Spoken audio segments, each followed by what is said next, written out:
निवडणुकीत अभूतपूर्व यश, महायुतीचे 75% नगराध्यक्ष, सर्वाधिक स्ट्राईक रेट भाजपचाच, मुख्यमंत्री फडणवीसांचे वक्तव्य. राज्यभरात झालेल्या नगरपालिका आणि नगरपंचायत निवडणुकांमध्ये महायुतीला अभूतपूर्व यश मिळालेलं आहे. तसेच नागपूर जिल्ह्याने अभिमानाने ताठ ठेवलेली आहे. या अभूतपूर्व विजयाबद्दल नागपूर जिल्हा भाजप युनिटचे अभिनंदन आणि नागपुरातील मतदार बंधू भगिनींचे धन्यवाद. कालच्या निकालाने महाराष्ट्रात भाजप एक नंबर पक्ष असल्याचं पुन्हा एकदा स्पष्ट झालेलं आहे. महायुतीने 75% नगराध्यक्ष निवडून आणलेले आहेत.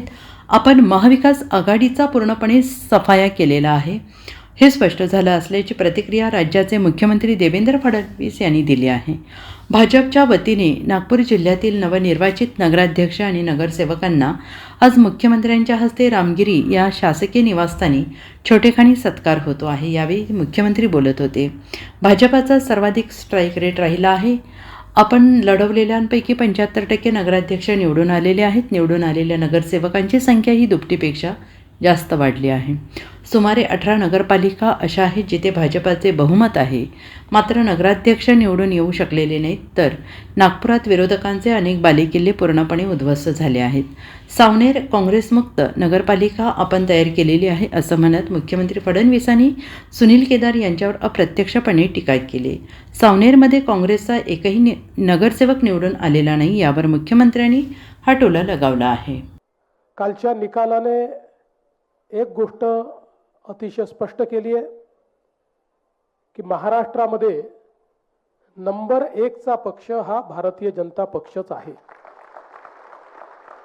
आणि काल एकूणच आपली जी महायुती आहे त्या महायुतीला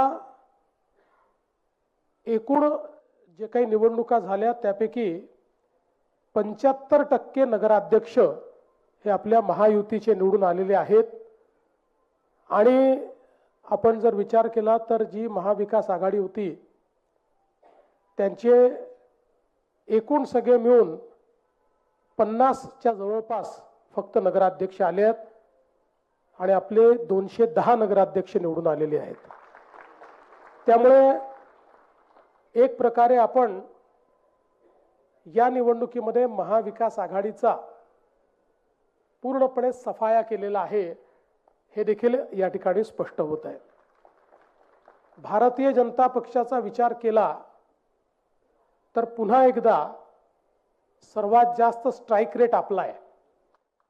आपण नगराध्यक्ष पदाकरता जेवढ्या निवडणुका लढलो त्यापैकी 65% आपले नगराध्यक्ष निवडून आले आहेत. हा देखील एक रेकॉर्ड आहे. दुसरं, महाराष्ट्राच्या इतिहासामध्ये भाजपने एक अजून नवीन रेकॉर्ड तयार केलेला आहे, तो म्हणजे नगरसेवक निवडून आणण्याचा. मागच्या निवडणुकीमध्ये भाजपचे 2017 साली आपणच एक नंबर पक्ष होतो, पण आपले 1500 नगरसेवक निवडून आले होते. यावेळी जवळपास 3000च्या वर नगरसेवक, दुपटीपेक्षा जास्त नगरसेवक हे भाजपचे निवडून आले आहेत. आणि 6 पक्ष, इतक्या आघाड्या, इतके अपक्ष असं सगळं असताना एकूण नगरसेवकांच्या 48% एकट्या भाजपचे नगरसेवक महाराष्ट्रामध्ये निवडून आलेले आहेत. गेल्या 30 वर्षाचा मी स्टॅटिस्टिक्स पाहत होतो तर त्यात हा रेकॉर्ड आहे. एवढे नगरसेवक नगरपालिकेच्या निवडणुकीत कुठल्याच एका पक्षाचे आलेले नाही. त्यामुळे एक प्रकारे महाराष्ट्रातल्या नगरपालिका क्षेत्रातील नागरिकांनी आपल्या सरकारवर विश्वास दाखवलेला आहे, आपल्या कामाला एक प्रकारची पावती दिलेली आहे. आणि विशेषतः देशामध्ये आपले नेते माननीय नरेंद्र मोदीजी यांनी विश्वास आणि विकास याचं जे राजकारण तयार केलेलं आहे त्याला प्रतिसाद हा प्रत्येक निवडणुकीमध्ये त्या ठिकाणी मिळतो आहे.